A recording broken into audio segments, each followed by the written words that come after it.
有的人自囡仔就爱甲增加，成做一个习惯。若会晓的时大，看到囡仔有歹习惯，就会甲调。我爱予伊变做惯势，性质嘛是同意思。有的人生成一个癖，细汉若毋改，大汉就改袂掉啊。俗语讲，一岁生长，100岁凋老。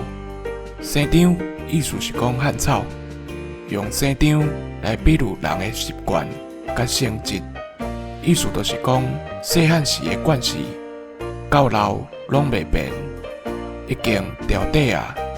所以讲，囡仔时的教导真重要个。